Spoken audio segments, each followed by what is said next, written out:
오늘은 이제 계시록 바로 알기 이제 12번째입니다. 마침 우리가 계시록 12장을 다루는데 바로 이게 12번째인데 제목이 뭐라고 말씀드렸죠? 해로 옷 입은 한 여자와 큰 붉은 용입니다. 한번 따라해 보시겠습니다. 해로 옷 입은 한 여자와 큰 붉은 용. 네. 여러분께 이제 질문부터 하고 하시죠. 왜냐면 제가 일방적으로 전하면 여러분이 잘 기억이 안 남으니까 해로 옷 입은 한 여자는 누굴까요? 네. 아주 우리 집사님이 정확하게 답변을 하셨습니다. 이스라엘이 맞습니다. 그러면 큰 붉은 용은 뭘까요? 특별히 여기서는 7 머리와 10뿔을 가진 큰 붉은 용이다라고 표현하는데 뭘까요? 예, 맞습니다. 사탄 마귀는. 그러니까는 이 성경 말씀을 우리가 복잡하게 보지 않더라도 이미 여러분이 결론을 다 낸 거. 제가 오늘 여러분에게 전해드릴 말씀의 결론도 그겁니다. 해로 옷 입은 한 여자는 여러 천주교라든가 개신교회 일반 교회들이 갖가지 해석을 상징적으로 합니다. 그런 거 다 제껴놓고 성경적으로 여러 말씀을 통해서 해로 옷 입은 여자가 이스라엘임을 우리가 살펴보는 것이고, 또한 그 이스라엘을 괴롭게 하는 7년 환란기 때 누가 등장한다는 겁니다. 예, 큰 붉은 용으로 불리게 되는 사탄 마귀, 바로 그가 이제 적그리스도로 등장을 해서 이 7년 환란기 때 이제 이스라엘을 괴롭히는 말씀이 오늘 이제 12장 앞부분에 나와 있고, 이제 뒷부분에 계속해서 이제 그 13절 소제목도 보십시오. 용이 여자를 핍박함이라 해서 누구를 핍박하는 겁니까? 지금 7년 환란기 동안 이제 그 이스라엘 이제 남은 자들을 끝까지 괴롭히는 그 말씀이 여기 이제 핵심 주제가 되는 것입니다. 자, 그래서 이 12장은 7년 환란기 때 그 여자로 이제 표현되고 있는 이스라엘 민족의 처지와 그들의 피난과 또 환란기 중에 일어날 사탄과 그 영적 세력에서 쫓겨난 그 사건들이 이제 잘 묘사가 되어 있다는 것을 우리가 이제 말씀을 통해서 볼 수가 있습니다. 근데 이 묘사들은 전적으로 이스라엘과 그의 박해자인 사탄의 이제 대립을 다루고 있는 말씀이고요. 여기에 교회는 등장합니까, 안 합니까? 교회는 등장하지 않는다는 것을 우리가 꼭 기억해야만 됩니다. 그래서 이 12장의 주제는요, 성경 66권 전체에서 어디하고 일목상통하냐면요, 구약의 욥기서와 교리적으로 상통한다라고 여러분이 이렇게 좀 기억하시기 바랍니다. 왜 그럴까요, 여러분? 욥기서 하면 뭐가 여러분 떠오르세요? 극심한 욥의 고난이 아주 정말 가혹하리만큼 그 고난이 기록이 되어 있지 않습니까? 몇 장에 걸쳐서 기록이 되어 있나요? 42장에 걸쳐서 기록되어 있는데 이 한 장을 한 달로 한번 환산해 보세요. 얼마가 됩니까? 42달이 됩니다. 42달은 몇 년입니까? 3년 반이 됩니다. 그래서 이제 이 욥기서는 7년 환란기 중에서도 하늘에 있던 그 붉은 용이었던 사탄 마귀가 이 땅으로 쫓겨나서 이 땅에 있는 7년 환란기 동안 유대인들을, 이스라엘을 극심하게 박해하는 것의 모형이 바로 욥기서와 연관되어 있다 라는 걸 여러분 기억하시기 바랍니다. 그러므로 욥기서에서 후 3년반의 모델적인 말씀이 제시가 된 다음에 욥기 다음에 뭐가 더 나옵니까? 이어서 시편이 나오지 않습니까? 시편의 주제는 뭡니까? 다윗 왕이잖아요. 다윗 왕이 앞으로 천년왕국 때 주님이 다스리게 되고 그 다윗이 부활해서 이제 주님과 함께 다스리는 것으로 제시되고 있기 때문에 이 성경에 있는 말씀이, 이 구약에 있는 말씀이 하나하나가 다 그냥 이렇게 편성된 것이 아니다. 이런 거는 여러분들이 이제 교리적으로 좀 그렇게 좀 이해를 해주셨으면 참 감사하겠습니다. 자, 우리 1절과 2절 말씀을 읽고 그럼 한 구절씩 천천히 한번 보겠습니다. 같이 읽겠습니다. 하늘에 큰 이적이 나타나니라. 한 여자가 해로 옷 입고 있는데 그녀의 발 아래는 달이 있고 그녀의 머리 위에는 12별의 관이 있더라. 그녀가 아이를 베어 해산의 고통을 겪는 가운데 울부짖으며 출산하려고 진통을 겪더라. 자, 우리가 보는 이 성경책은요, 우리만 보는 것이 아닙니다. 비록 우리는 이제 킹제임스 성경만을 가지고 이제 교회를 하고 있지만 일반 교회에서도 그들이 쓰는 성경이 있고, 또한 천주교도 또 천주교들이 나름 자기들이 사용하는 그런 성경이 있습니다. 그래서 이 계시록에 있는 12장 1절과 2절 말씀은 그들의 말씀에도 그대로 남아있는데, 첫 번째로는 로마 카톨릭 천주교가 1절 말씀은 어떻게 이제 해석을 하는지 제가 여러분에게 좀 말씀을 드리겠습니다.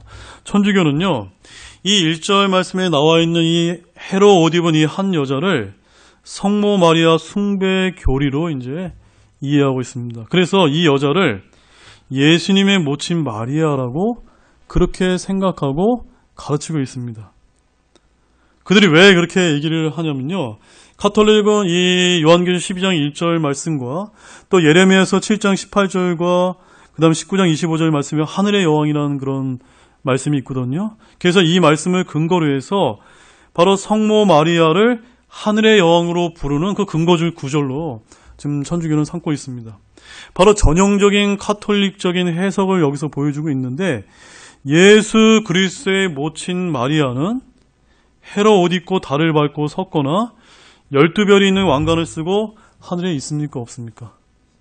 하늘에 없다는 사실을 저와 여러분들 잘 분별해야만 됩니다. 우리가 사도행전을 연구해 보시게 되면 마리아는 몸소 승천하지도 않았고요, 또 하늘의 여왕도 되지 않았습니다. 그리고 무엇보다도 계시록은 초점이 초림 때에 관한 그 사건을 묘사하고 있는 것이 아니라 어디에 지금 맞춰져 있습니까? 재림 근처와 7년 환란기 때 있을 사건을 지금 묘사하고 있기 때문에 더더욱더 이 헤로 입은 한 여자는 성모 마리아일 가능성이 우리는 없다고, 그렇게 우리 성경을 통해서 우리 먼저 볼 필요가 있습니다. 자, 그렇다면 천주교는 그렇다 치고요, 일반 개신교에서 신학자들은 어떻게 이것을 해석할까요? 뭐라고 해석할 것 같습니까? 여자를. 우리는 이스라엘로 보지만 일반 교회에서는 뭐라고 해석할 것 같으세요? 거기서는 교회라고 해석합니다. 왜 그분들이 이제 교회로 해석하냐면요, 하나님께서 요한에게 보여주신 하늘 환상은 상징적으로 해석되어야만 하기 때문이다 라고 해서 그 옥스퍼드 원어 성경 대전에 그 일반 교회 목사님들이 많이 보시는 그 계시록 주석서에 그렇게 써 있고, 거기에 또 어떻게 써 있냐면요, 이 여자는 문맥상 하나님의 백성 곧 하나님의 교회를 상징하는 것으로 이해하는 것이 가장 타당하다라고 이렇게 해석을 하고 있습니다. 자, 그런데 여러분 본문 17절 말씀 보시죠. 본문 17절. 17절 한번 같이 한번 읽어보실까요? 용이 여자에게 진노하여 그녀의 씨 중에서 남은 자들 곧 하나님의 명령들을 지키고 예수 그리스도의 증언을 가진 자들과 전쟁하려고 가니라. 바로 이 말씀에 의하면은 이 여자의 씨 중에 남은 자들이 뭘 지킨다고 말씀하고 있죠?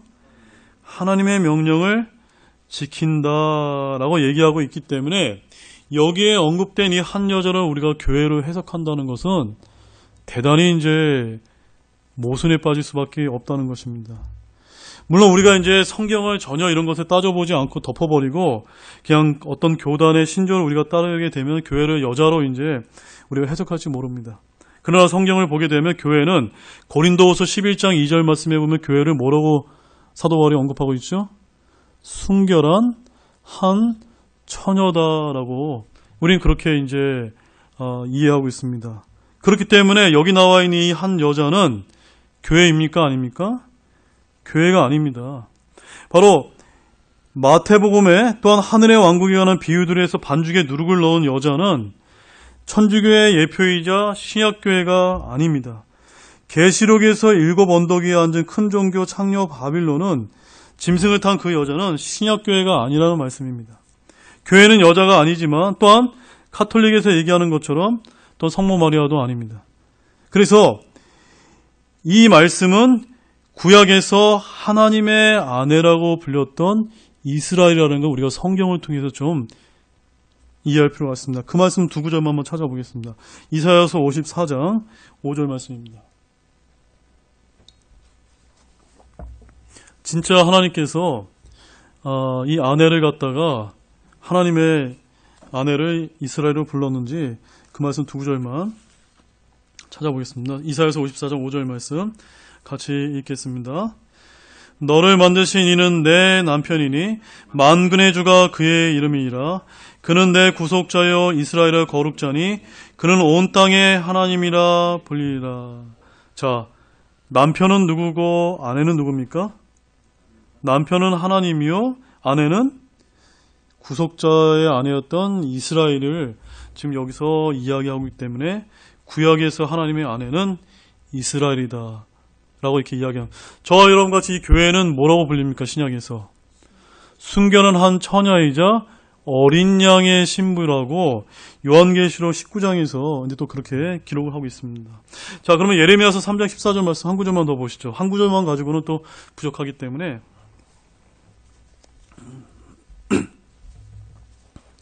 예레미야서 3장 14절 말씀입니다. 찾았으면 읽겠습니다. 주가 말하노라. 오 타락한 자녀들아, 내가 너희와 결혼하였으니 돌아오라. 내가 너희를 취하되 도시에서 하나와 가족에서 둘을 취해 너희를 시온으로 데려가고. 예, 바로 여기서 내는 누구죠?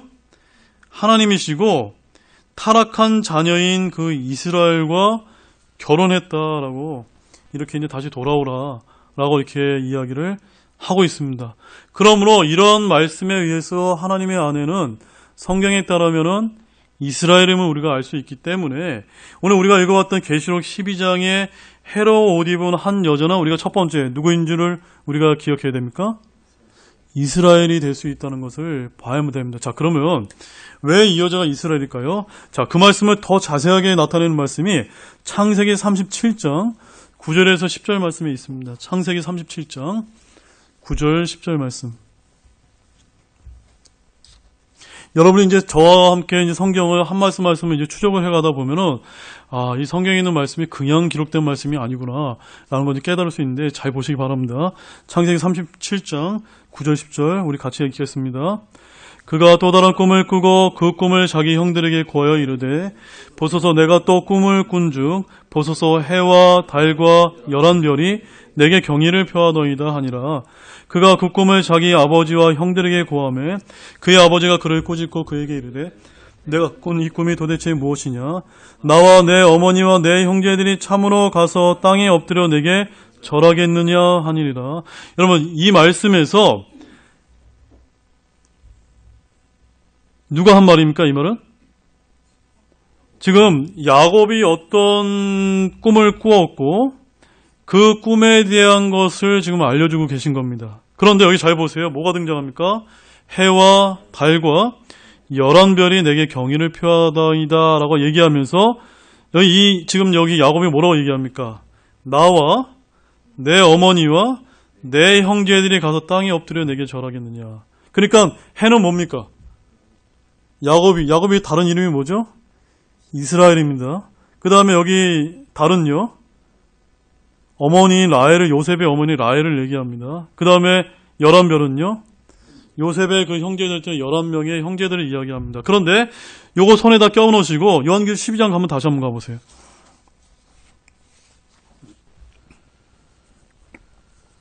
거기 어떻게 다시 표현이 되고 있습니까? 한 여자가 해로 옷 입고 있는데 그녀의 발 아래는 달이 있고 그녀의 머리에는 12별의 관이 있더라. 뭔가 여러분 유사점이 보이지 않습니까? 차이점은 뭐고 유사점은 뭡니까? 차이점은 창세기에 쓰는 별이 11개입니다. 계시록에 쓰는 별이 12개라는 그 차이점 외에는 나머지 다 똑같습니다. 그러므로 이것에 의하면은 다시 한번 제가 정리를 해드리면 이 두 구절을 근거로 해서 해는 누굽니까? 아버지 야곱인 이스라엘을 상징합니다. 그러므로 해로 옷 입은 여자는 누굽니까? 정확하게 이스라엘을 이야기합니다. 달은 요셉의 모친 라헬을 상징하고 11개의 별들인 그의 형들을 알려주고 있는데 왜 계시록에서 별 하나가 더 추가됐을까요? 지금 요셉이 추가가 된 겁니다. 이해 가셨죠, 여러분? 그래서 이제 이 여자는 의심할 바 없이 하나님의 아내 이스라엘이라는 사실입니다. 여자는 개신교 신학자들이 주장하는 것처럼 교회가 아니고요. 또한 천주교가 주장하는 것처럼 마리아가 아니라는 것을 저와 여러분들이 분명하게 말씀을 통해서 분별하시기 바랍니다. 어렵지 않으시죠, 여러분? 그런데 이 여자가 아이를 출산하려고 하는데 지금 누구를 낳습니까? 사내 아이를 지금 낳고 있습니다.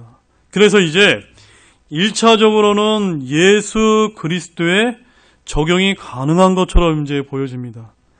만약 이 구절을 우리에게 마리아에게 적용하고자 한다면 그거는 만약에 2절에만 해당되는 말씀입니다. 나머지 말씀은 그 마리아로 해석하게 되면은 잘못된 해석이 될 수 있기 때문입니다. 여러분 이건 이해하셨죠? 자, 우리 이제 본문 3절과 4절 말씀을 이제 넘어가겠습니다.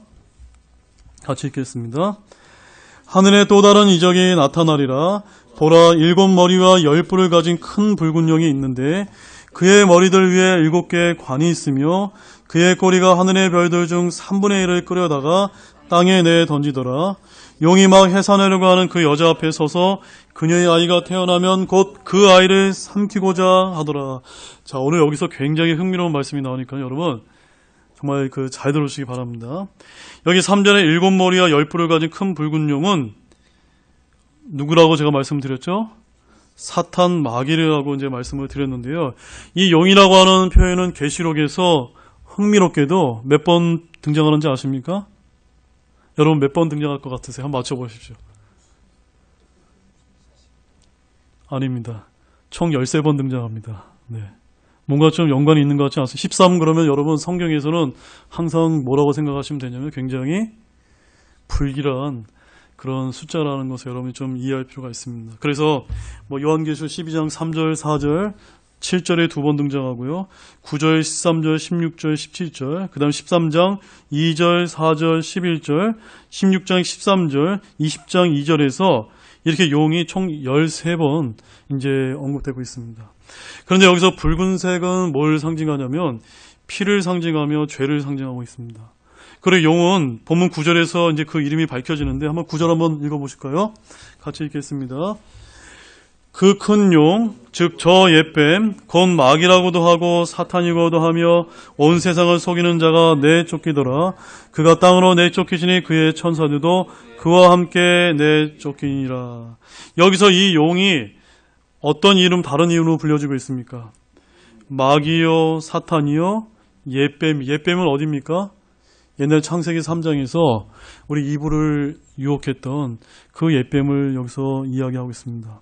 그래서 오늘날 이제 성경을 이제 제대로 공부하지 않기 때문에 사탄이 용이라고 하는 것도 대부분 모르고 이제 살아가는 성도분들이 얼마나 많은지 모릅니다.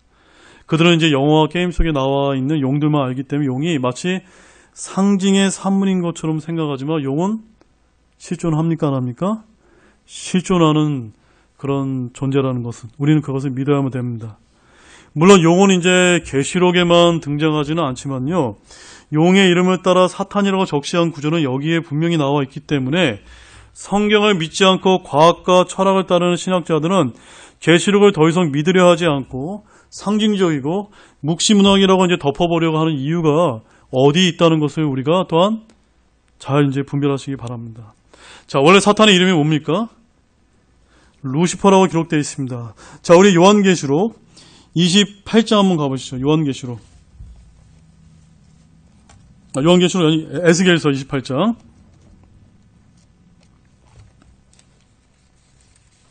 오늘 사탄 얘기를 좀 하겠습니다. 요한계시록 에스겔서 28장 12절 중반에 보시게 되면 여기 이제 두로 왕에 대한 애가라고 이제 표현되고 있는 것이 있는데 이게 바로 이제 여러분들이 꼭 기억해야 될 말씀인데 사탄 루시퍼의 타락의 기원에 관한 굉장히 중요한 말씀을 이제 담고 있습니다. 그래서 여기는 이제 두로 왕이라고 이제 그렇게 표현이 되어 있는데요. 거기 이제 12절 하반절에 보면 이제 너는이라고 되어 있는데 이 너가 누굽니까? 예, 루시퍼를 얘기합니다.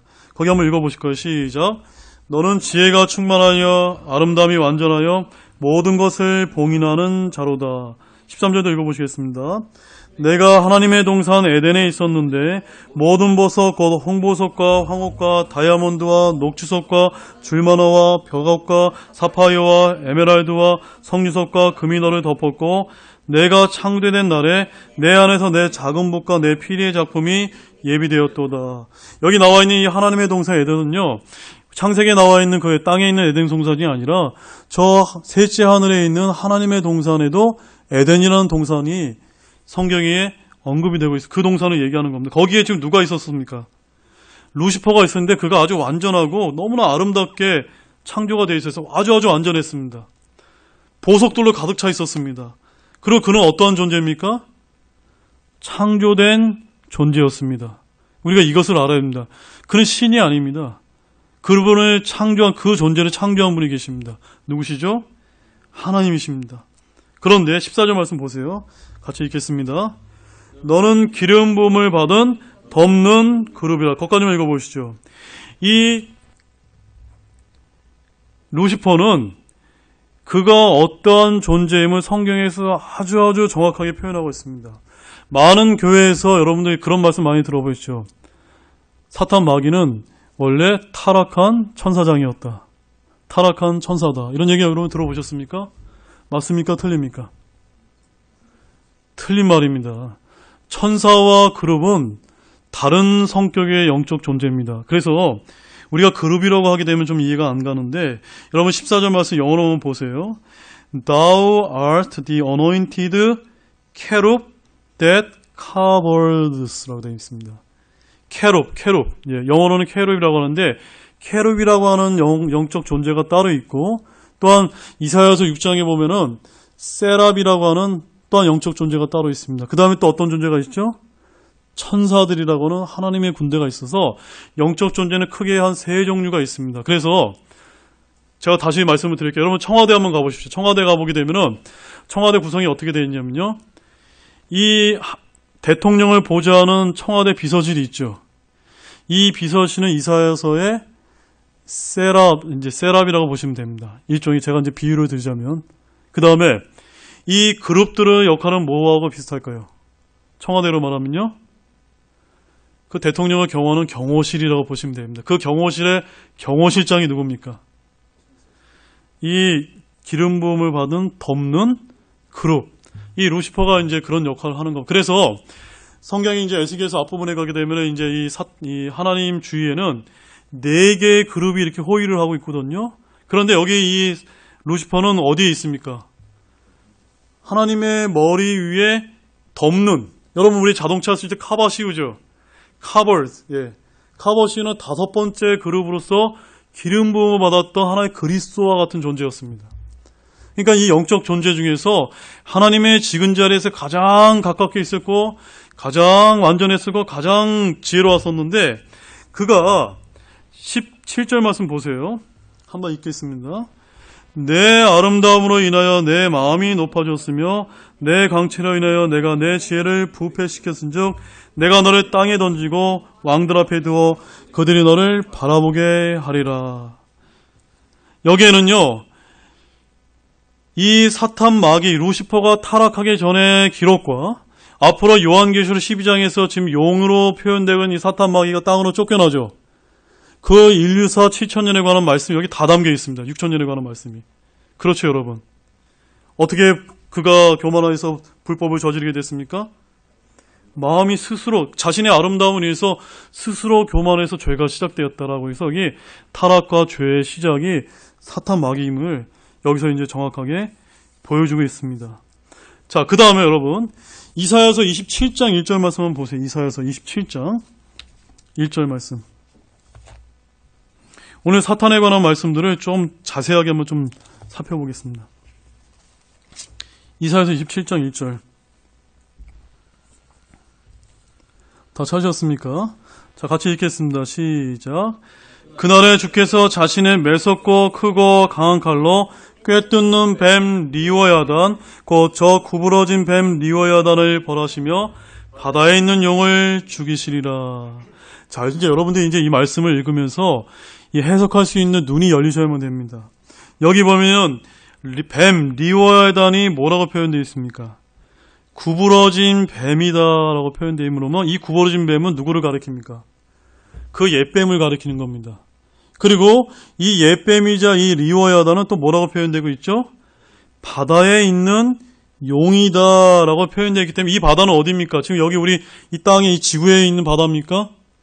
그 바다가 아니라 둘째 하늘과 셋째 하늘을 나누고 있는 그 경계선에 뭐가 있다고 말씀드렸습니까? 유리바다라고 제가 기품의 유리바다가 있다고 제가 이 요한계시록 바로 알기 첫째 시간에 제가 말씀을 드렸잖아요. 그 바다에 있는 용이라고 이제 성경이 이렇게 표현을 하고 있습니다. 그리고 여러분 욥기서 41장만 가보세요. 욥기 41장.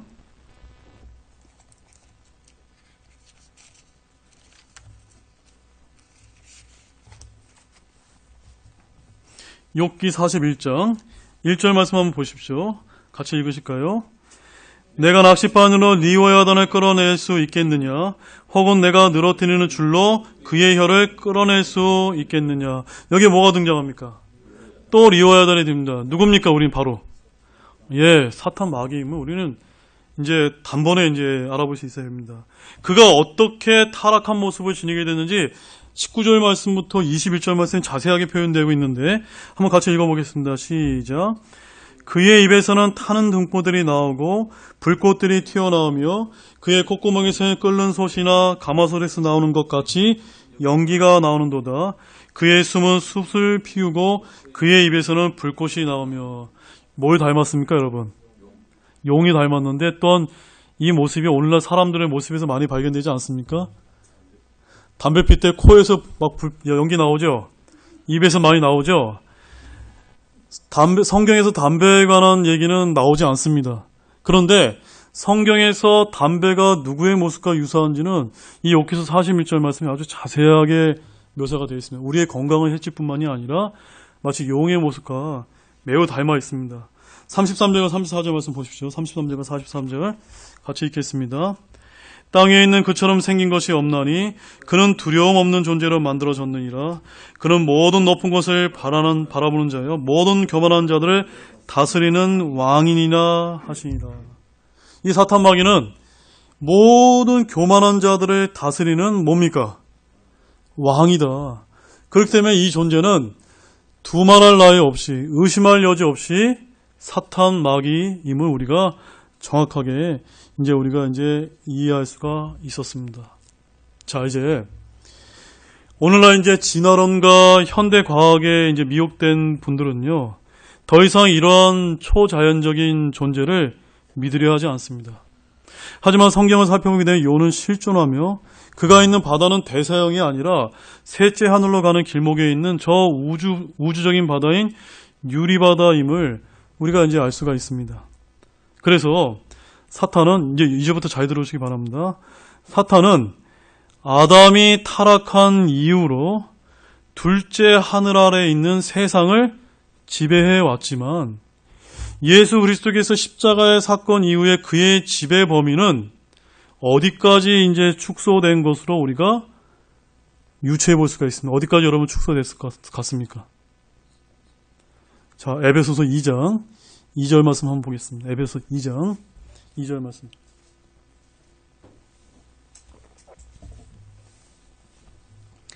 에베소서 2장 2절 말씀 같이 읽겠습니다. 지나간 때에는 너희가 그것들 가운데서 이 세상의 행로를 따라 걸으며 공중의 권세 잡은 통치자 곧 지금 불순종의 자녀들 가운데서 활동하는 영을 따라 걸었느니라. 여기서 가장 중요한 말씀은요, 사탄 마귀를 보고 여기서 뭐라고 지칭합니까? 공중의 권세 잡은 통치자. 공중이 영어로 뭡니까? 에어입니다. 에어. 여기 영어 잘하시는 분 있으시죠? 에어가 우리 해석하면 뭡니까? 공기, 대기가 됩니다. 그러므로 잘 들어주십시오. 사탄은 아담이 타락한 이후에는 이 셋째 하늘에서 쫓겨나서 둘째 하늘이 어디입니까?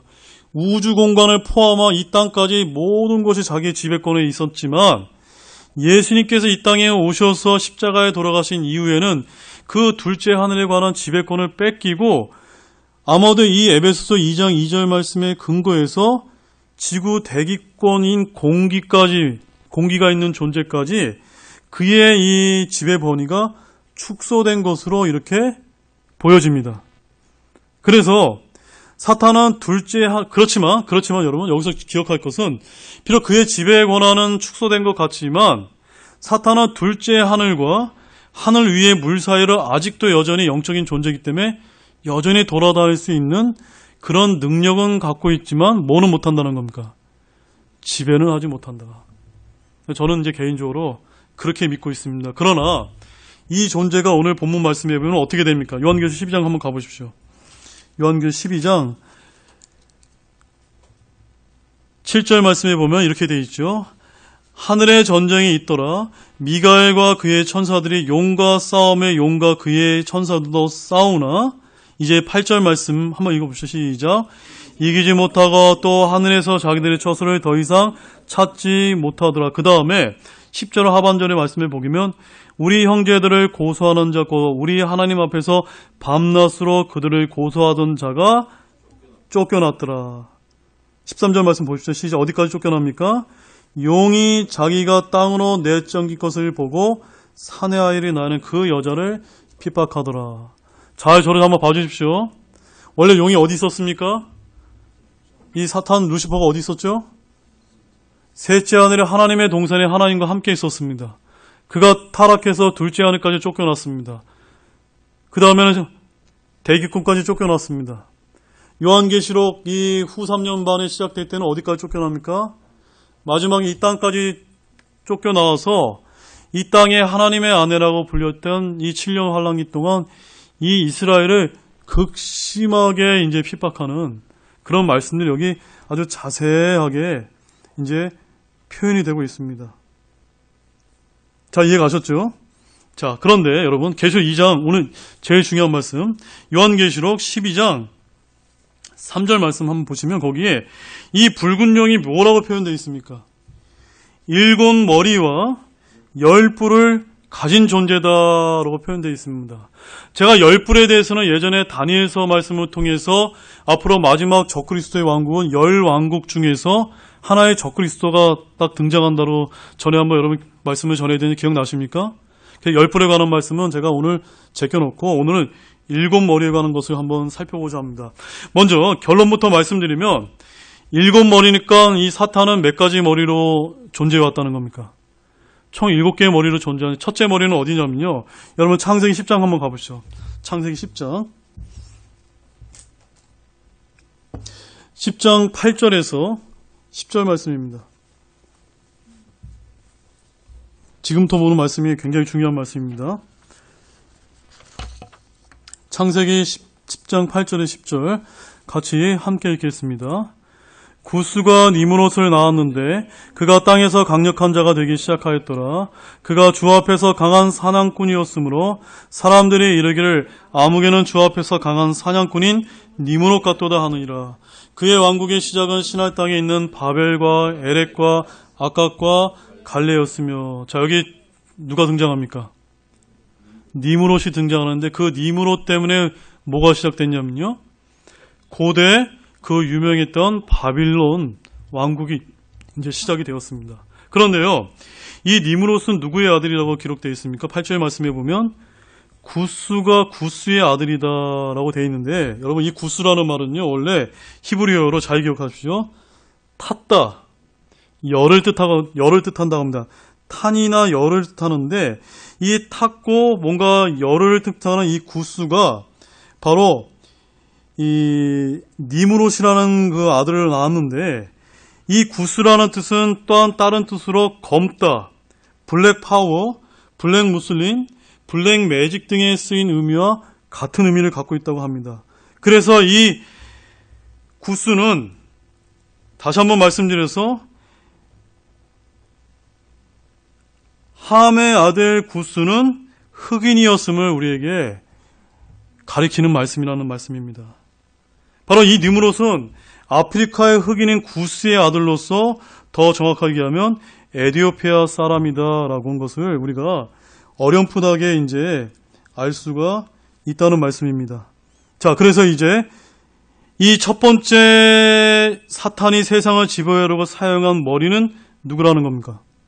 흑인이었던 에티오피아 사람 구스의 아들 니므롯이었음을 알 수가 있고, 그에 의해서 무엇이 시작됐습니까?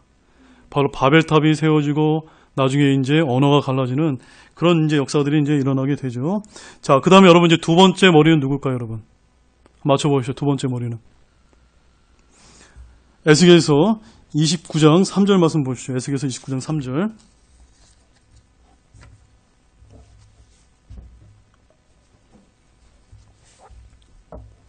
에스겔서 29장 3절 말씀입니다. 같이 읽겠습니다. 말하여 이르기를 주 하나님이 이같이 말하노라. 보라, 이집트 왕 파라오야, 내가 너를 대적하노라. 너는 내 강들 한가운데 누워있는 큰 용이라. 내가 말하기를 내 강은 내 것이요 내가 나를 위하여 그것을 만들었노라 하였더라. 사탄의 두 번째 머리는 누구라고 여기 지칭되어 있습니까? 이집트 왕 파라오다라고 얘기하면서 그가 뭐라고요? 큰 용이다. 이거 여러분 그냥 넘어갈 수 있는 말씀이 아닙니다. 굉장히 하나님께서 이렇게 해주신 그 이유가 있습니다. 그 다음에 세 번째 머리는 누굴까요? 잘 보십시오. 고대 바빌론 왕국, 그 다음에 이집트 왕국, 그 다음에 세 번째 왕국이 어디입니까? 역사적으로? 아시리아 제국이 나옵니다. 세 번째 왕국은 이사야서 10장 24절 말씀 보십시오. 이사야서 10장 24절 말씀입니다.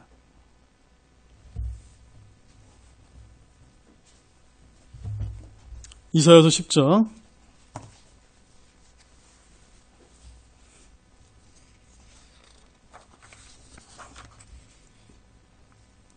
24절 같이 읽겠습니다. 그러므로 주 만군의 하나님이 이같이 말하노라. 오 시온에 거하는 내 백성아, 그 아시리아 사람이 이집트가 행하는 방식대로 막대기로 너를 때리며 지팡이를 들어 너를 칠지라도 그를 두려워하지 말라. 여러분 이제 잘 보세요. 여기서 이 아시리아 사람이 뭐가 붙어 있습니까? 그냥 아시리아 사람이 아니라 무슨 아시리아 사람입니까? 그 아시리아 사람입니다. 디 아시리언이라고 되어 있습니다.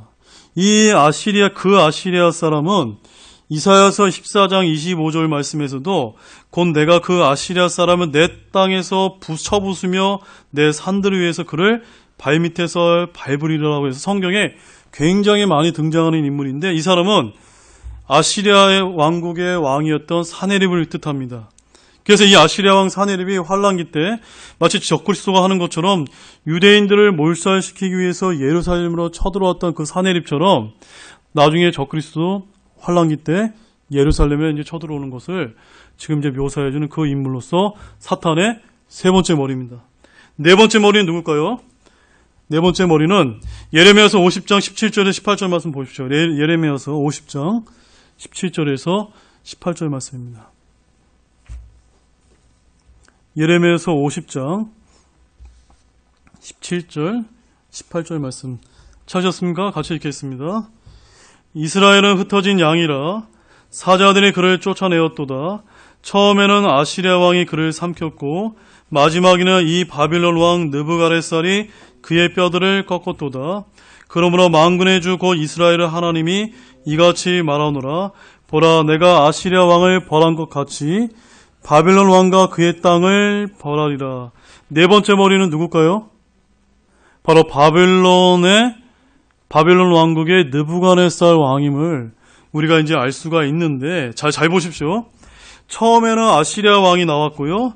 마지막에는 바빌론 왕 느부갓네살이라고 되어 있으니까 이 아시리아 왕은 누구라고 제가 설명드렸죠? 사네립이라고 말씀드렸고, 그 다음에 바빌론 왕은 느부갓네살 왕이 이가 이제 사탄의 네 번째 머리라고 우리가 이제 말씀을 드렸는데, 왜 그러냐면요. 예레미야 51장 34절 말씀도 가보시죠. 예레미야 51장 34절 말씀. 예레미야 51장 34절 다 찾으셨습니까? 자, 우리 같이 그럼 함께 읽겠습니다. 시작. 바벨론 왕 느부갓네살이 나를 삼키고 나를 짓눌렸으며 나를 빈굿으로 만들고 용같이 나를 삼켰도다. 그가 나의 맛있는 것으로 자기 배를 채우고 나를 쫓아내었은즉. 자, 느부갓네살 왕, 바벨론 왕 느부갓네살이 뭐와 같은 자다라고 얘기합니까? 용 같은 자다. 용이 아까 제가 뭐라고 말씀드렸습니까? 사탄 마귀다. 네.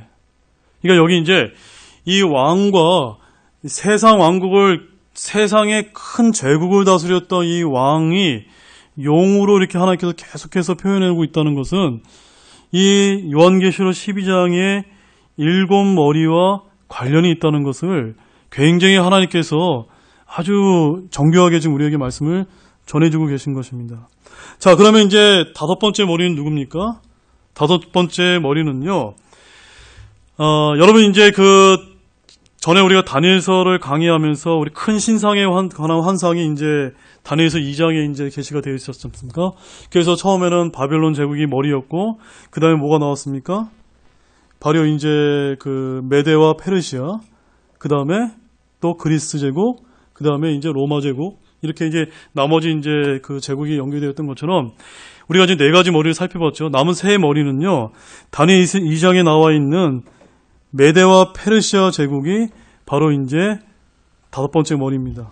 그런데 이 다리오는요, 한 가지 아주 중요한 특징이 있는데, 이 다리오는 이스라엘과 우호 관계를 맺었다는 것이 하나의 특징입니다. 그래서 이 다리오가 이제 사탄의 다섯 번째 머리로서 예표되는 인물인데, 그가 이스라엘과 우호 관계를 맺었다는 것은 앞으로 7년 환란기 때 적그리스도가 등장해서 전 3년 반 동안 어떤 일이 벌어집니까? 이스라엘과 굉장히 평화로운 조약을 맺게 되는 것을 지금 이제 보여주고 있는 그런 말씀입니다. 그래서 이제 다리오가 이제 사탄의 다섯 번째 머리이고요. 그 다음 여섯 번째는 누굽니까? 이제 그리스 왕국의 알렉산더 대왕이 되겠습니다. 그래서 모두 정리해 보게 되면은 첫 번째는 고대 바빌론 왕 니물롯이 첫 번째 머리입니다. 두 번째는요, 이집트 왕 파라오입니다. 세 번째 머리는요, 아시리아 왕 사넬입니다. 네 번째는요, 바벨론 왕 느부갓네살입니다. 다섯 번째 머리는요, 페르시아 왕 다리오입니다. 여섯 번째 머리는 이름이 나오지는 않지만 다니엘서 8장 21절에 거친 순념서로 나오는 그리스와 연관이 되어 있기 때문에 알렉산더가 이제 여섯 번째 머리임을 우리가 알 수가 있습니다. 그렇다면 이제 일곱 번째 머리는 누굴까요? 일곱 번째 머리. 그리스 왕국 다음에 이어지는 왕국이 어디입니까? 이제 로마 제국입니다. 그래서 이제 여러분 예전에 다니엘서 강의 때 이 로마 제국은 두 다리로 이렇게 연결돼서 하나는 쇠다리, 진흙다리로 연결돼서 발가락이 10개로 이렇게 연결이 되어 있는 것이 바로 이제 로마 제국으로 연결이 되어 있는데, 왜 그렇게 연결이 되냐면 로마 제국은 이미 멸망해서 없어진 나라로 기억되고 있지만 지금 유럽이나 이런 모든 미국에 있는 모든 시스템이 어느 제국에서 우리가 본따는 제국이라는 걸 알 수가 있습니까? 바로 로마의 법과 제도와 행정이 오늘날 유럽과 미주에 그대로 남겨 있습니다. 그래서 앞으로 이제 7년 환란기가 되면 많은 이제 성경을 해석하는 분들이 로마 제국이 다시 부활하게 될 것이다. 라고 이제 그렇게 보고, 그 부활한 로마 제국을 여기 바로 적그리스도가 다스리는 세계 단일 정부가 될 것이다. 라고 이제 이렇게 이제 많은 목사님들이 그렇게 이제 해석을 하고 계십니다. 그래서 일곱 번째 머리는 역사적으로 알렉산더 대왕의 그리스 제국을 무찌르고 세사 패권을 이제 쥐었으며, 예수 그리스도의 초림 때 존재했던 로마 제국과 아주 이제 연관이 깊다는 것을 이제 우리가 알 수가 있습니다. 그 다음에 이제 마지막으로 4절 말씀 하나 보고 이제 마치도록 하겠습니다. 4절 말씀. 더 중요한 말씀이 나옵니다. 4절 말씀 우리 한번 요한계시록 12장 4절 말씀 한 번만 더 읽겠습니다. 시작. 그의 꼬리가 하늘의 별들 중 3분의 1을 끌어다가 땅에 내던지니라. 용이 막 해산하려고 하는 그 여자 앞에 서서 그녀의 아이가 태어나면 곧 그 아이를 삼키고자 하더라. 자, 이제 일곱 머리와 열 뿔을 가진 큰 붉은 용이 어떠한 존재라는 걸 우리가 이제 살펴봤는데, 이 용이 그의 꼬리가 하늘의 별들의 3분의 1을 끌어다가 땅에 내던지는데, 이 별들이 뭘까요, 여러분? 별들은요, 여러분 요한계시록 1장 가보십시오. 1장 20절 말씀 보십시오.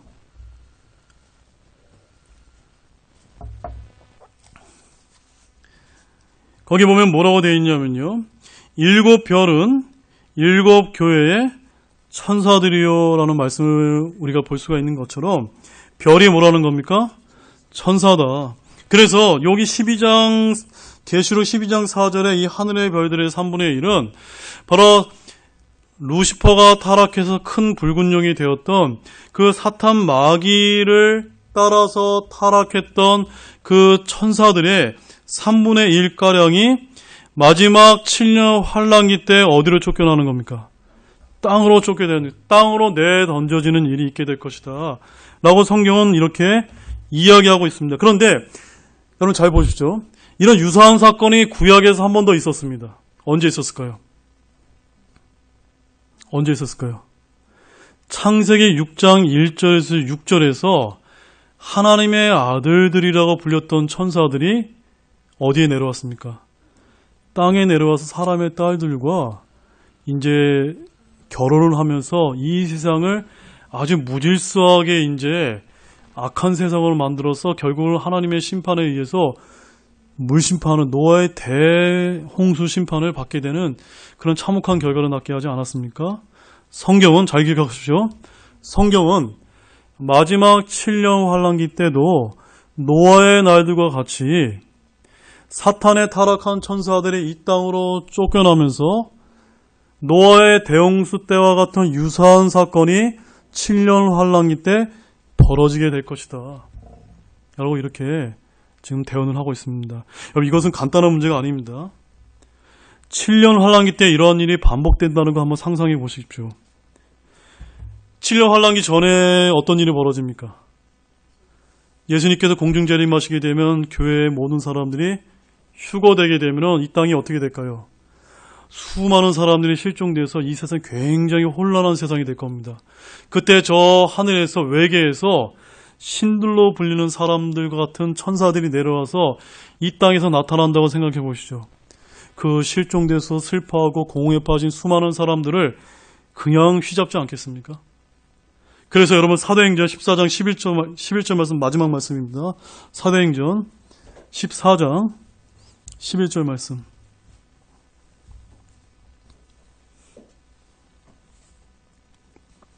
사도행전 14장 11절 말씀